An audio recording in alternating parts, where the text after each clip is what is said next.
Hello, my name is Joel Toppen, and I'm the designer of a new board game by GMT Games called Navajo Wars. What I'm going to do in this video is begin a series of videos that will walk you through the tutorial that we included in the playbook. One of the things that kind of struggled with during the development of the game was how to organize the rules. One approach that I tried made the game very easy to learn for the new player, but it made the rules harder to reference for the veteran player. Ultimately, we settled on an approach that would help the veteran player be able to reference the rules very easily, but we found that the new players did have more difficulty in learning the game. So what we did to rectify that was in the playbook, in the opening pages, we included a tutorial for new players, and we highly recommend that new players start with that tutorial. The intent of this tutorial is to get you into the game as quickly as possible. And we'll have you pushing pieces around in no time, but the tutorial will ask you from time to time to stop and read a section or two from the rule book. Please don't neglect those reading assignments, as they will prepare you for the next segment of the tutorial. Okay, so first things first. The first thing you're going to want to do is familiarize yourself with the game's components. Navajo Wars comes with a number of colored wooden cubes. You want to make sure that you have 4 white, 4 brown, 3 black, 3 red, 3 green, 2 yellow, and 1 blue. If you have any extras, just consider that a bonus from GMT Games. Go ahead and put all those cubes either in the cloth draw bag or put them on top of the cloth draw bag and stick it somewhere near where you're at, just out of the way for now. We'll be doing something with them in the next video. Navajo Wars comes with several different types of cards. Most of them are going to form something that we call the play deck. And so on the back side of the card it will say play deck. You want to gather all of those cards up and sort them according to type. First of all, there are 40 cards that we call operations cards. In actuality, it's more like 12 of those cards say ceremony on it, and the remaining cards will say operations. But there will be 40 cards that will either say operations or ceremony on it. Go ahead and put those all in one stack. You're never going to separate ceremony and operations cards. They're almost always going to be shuffled in together. Next, you're going to find a number of historic event cards. There's actually 12 of these, 4 for each historic period. Cards 41 through 44, 41, 42, 43, and 44, Pueblo Revolt, Franciscan faction ascendant, Viceroy de Galvez, settlers colonized New Mexico. These cards are the historic event cards for the Spanish period. In the Mexican period, you have cards 46, 47, 48, and 49. That is the Santa Fe Massacre, the Dene Anay, the Enemy Navajo, the When the Land is Sick event, and Narbonne's War. The American period event cards are cards 51, 52, 53, and 54. Forts Fauntleroy, Fort Defiance and Fauntleroy, Death of Henry Lynn Dodge, Manuelito's War, and the American Civil War are the historic events for the American period of the game. So you can go ahead and actually stack all of these according to their historic period, just kind of put them all together in one area next to the playing surface.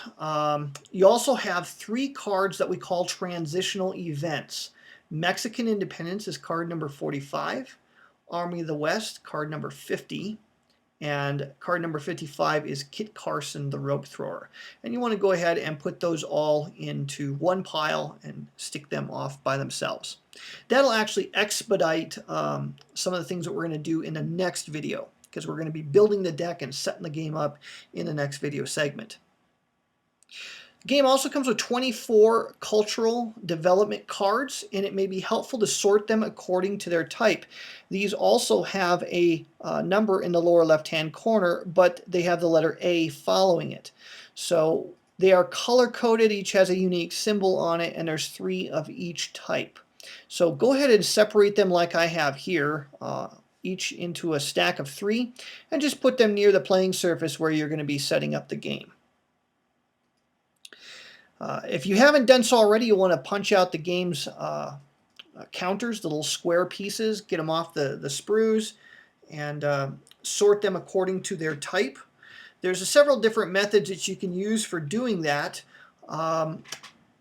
If you look at section 1 of the rule book, you're going to get a small reading assignment from section 1 in just a moment. But if you want to go ahead and punch those pieces out and you like to sort them and organize them properly, section 1 of the rule book will really help you out with that. Okay, let's go ahead and take a look at the map here. I've gone ahead and zoomed out a little bit so you can see the full scope of the game board. The central area of the map is where most of the gameplay is going to go ahead and take place. It's been divided into 7 named geographic regions called territories. You have Shiprock, San Juan Valley, Zuni Mountains, Hopi Land, Black Mesa, Monument Valley, and the Canyon de Chelly. Each of these is considered a territory.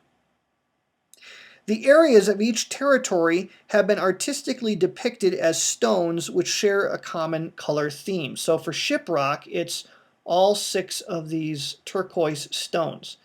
Now Santa Fe is actually a special kind of area, but it is not a part of Shiprock. In fact, it's actually not a part of a territory even. It's kind of a unique location whose function will become evident later on in the tutorials. You can see San Juan Valley has the darker brown stones. There's 6. Basically, there's 6 areas or 6 stones in each territory, with the exception of the Canyon de Chelly.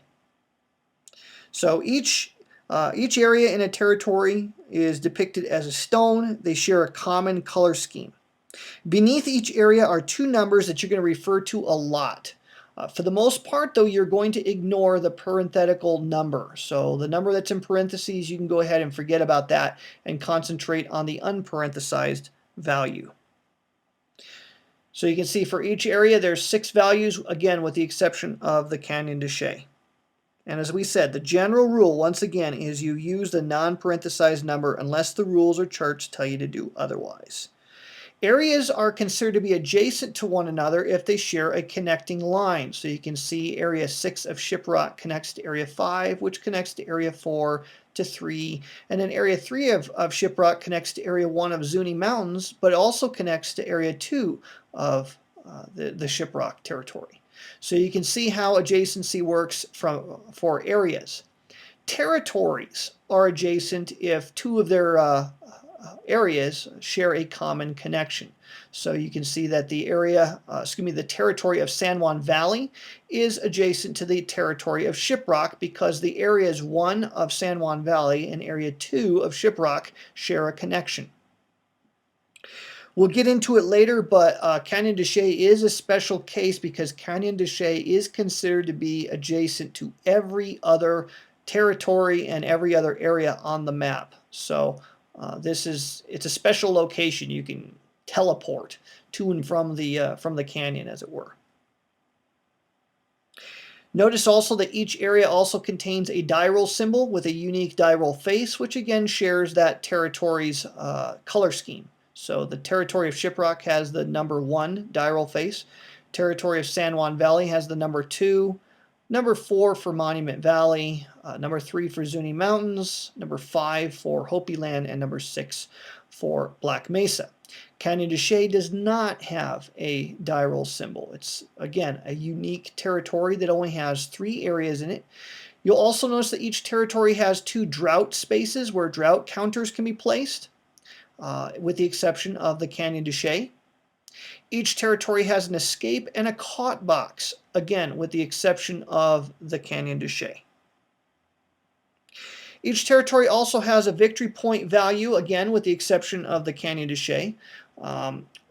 Shiprock has a value of 4 victory points. San Juan Valley and Zuni Mountains are worth 3 victory points.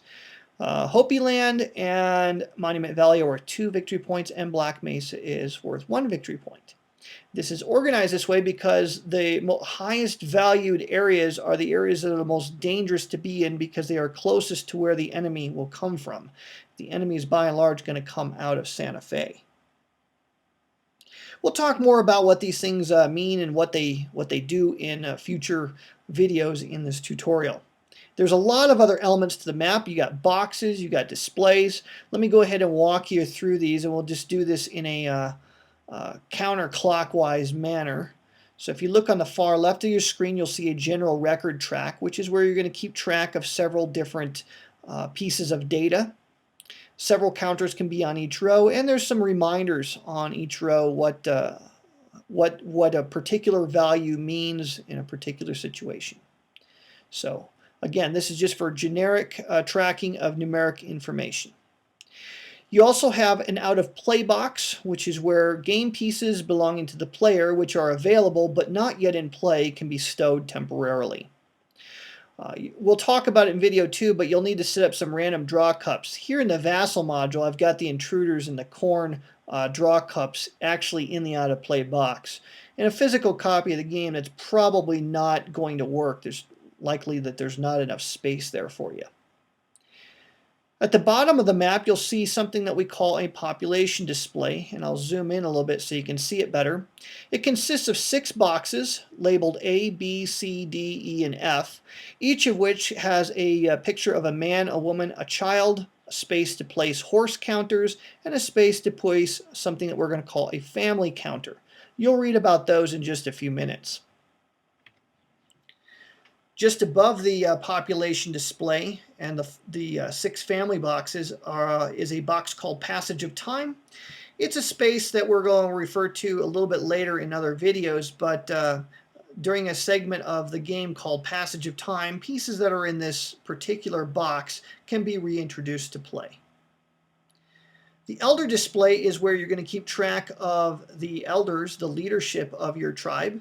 And so that is positioned just above the Passage of Time, and you'll read about that in just a moment. There's a space called Resources. That's where you place your available resources. So things like horses that you've acquired, they come out of the out of play box and they end up over here in the Resources box. Any resource counters over here are available to be spent and used for a variety of different functions. There's a place up here for tribal raid counters to be stowed when a tribal raid is underway. As I mentioned earlier, the Santa Fe area is a special space from which enemy raids come out into Navajo country. So whenever there's an enemy raid, you'll be stacking up enemy raid counters here on the Santa Fe space. Over on the far right of the map, on the lower right-hand corner, is something called an enemy instruction display. It consists of 3 vertical columns of 6 spaces each. And this is basically the brains of the artificial intelligence that drives the strategic thinking of the enemy in the game. So the enemy that's working against you, the player, is going to be driven by the mechanics involving the enemy instruction display. And we'll talk about that in a future video. You have a series of bowls. We'll call them boxes, and I believe the rules refer to them as boxes, but artistically they've been depicted as 3-dimensional bowls.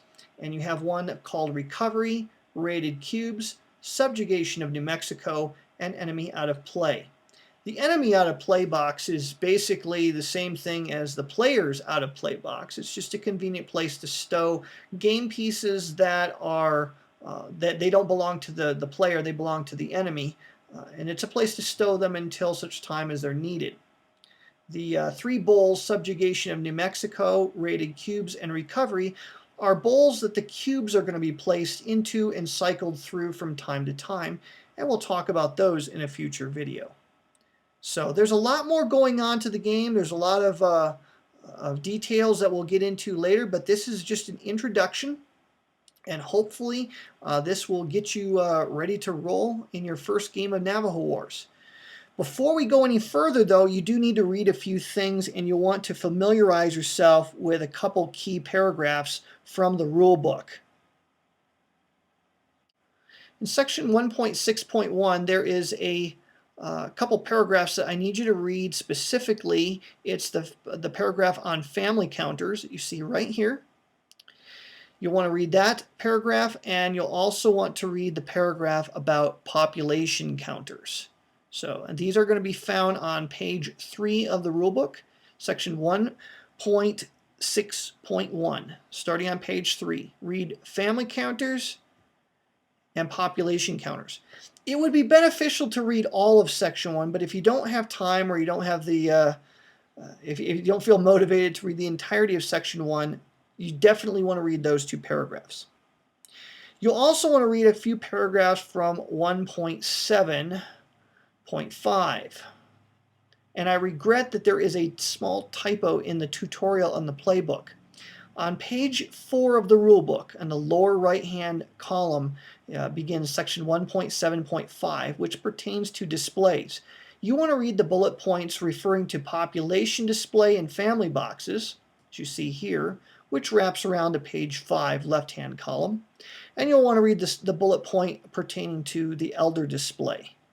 Again, reading all of section 1 would be very beneficial, but those paragraphs you definitely need to read. And I apologize once again for the typo in the tutorial. There is no 1.7.5.2.